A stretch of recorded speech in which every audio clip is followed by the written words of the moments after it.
Hello everyone and welcome to BISP Solutions. BISP Solutions is a tech company providing NetSuite consulting services across the globe. We have a far-reaching proficiency in end-to-end implementation and support.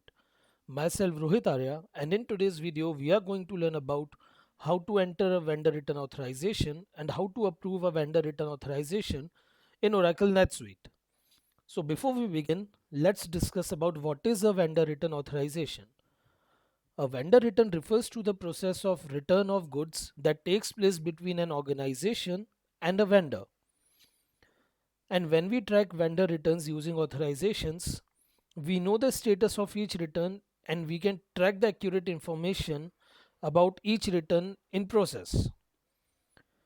Vendor return authorization report records the information about the returns such as the item, the number of items, the description about the item, the quantity being returned, and etc. So let's see how do we process a vendor return authorization in Oracle NetSuite. There are two ways of entering a vendor return authorization. The first one is to create an individual vendor return authorization, and the second one is to create a vendor return authorization from an existing purchase order. Firstly, we will be seeing how to create an individual vendor return authorization. We will be going to the transactions, purchases, enter vendor return authorizations.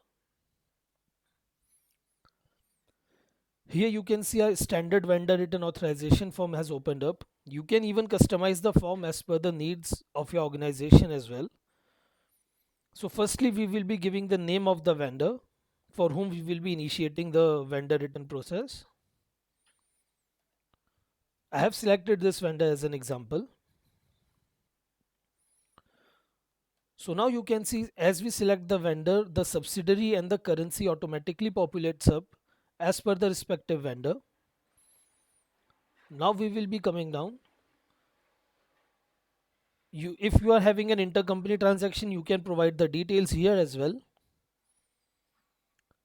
And now we will be creating a vendor return authorization for any item. Let's take this as an example here. You can change the quantity and the rate as well. And after this, you have to give the location for it.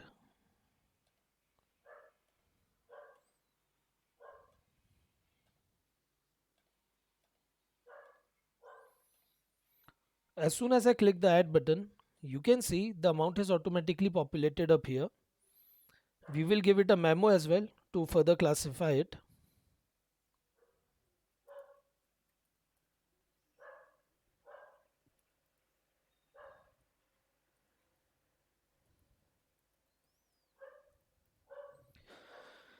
Here, since I have logged in as an administrator, I am having the pending approve status open for me. There are two statuses here, that is, one is pending approval and one is pending return. If your organization is having a hierarchy of a supervisor approving the purchase vendor return authorization, the status should be left as pending approval. But if you are having the authority to approve, you can select pending return. For this, I will be selecting pending return, as in the other part I will be showing how to approve a vendor return authorization.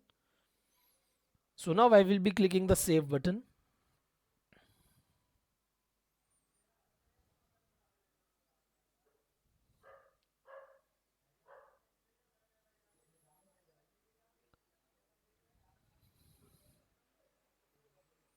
I, yes, so now you can see our vendor return authorization has processed and the status is now pending return. So this is our first way how we enter a vendor return authorization for an individuals. Now we will be seeing the second step about how to create a vendor return authorization from an existing purchase order. We will hover to the transactions, purchases, enter purchase orders and list.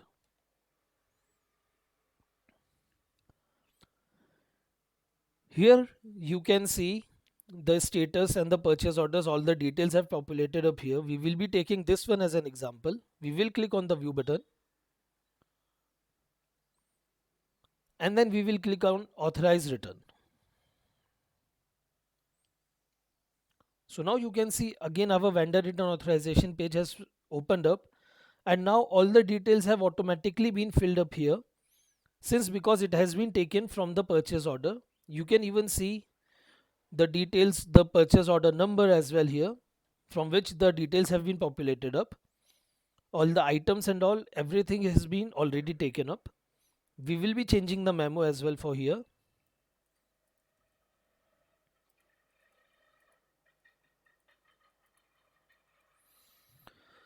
And now here I will be keeping the status as pending approval, because I will be showing how to approve a purchase order, sorry, a vendor return authorization here. So we will be clicking the save button.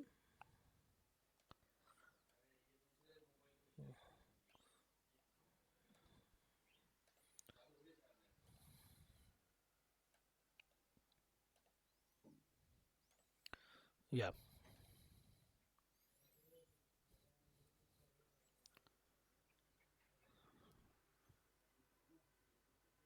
So now as we have clicked the save button, you can see here the status is now pending approval. It is not pending return because we haven't approved it yet. For approving, we will be going on the purchases, approve vendor returns. So here you can see now it has been visible here the purchase order for which the approval status was pending, and you can see many others are also here. You can select from here the purchase order and click the submit button.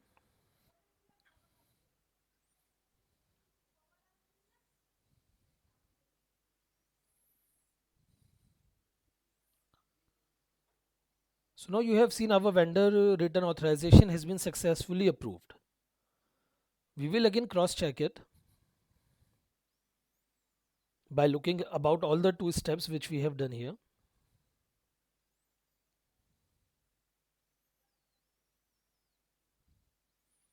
Yeah, so now you can see the second one. This was the one which we have done the individual authorization. It is also showing the pending return. And the current one which we have done right now from a purchase order, it is also showing pending return. This is how we enter and approve a purchase vendor return authorizations in Oracle NetSuite. That's all for today's video. For any further queries or consultation regarding services, feel free to visit us at www.bispsolutions.com. Thank you.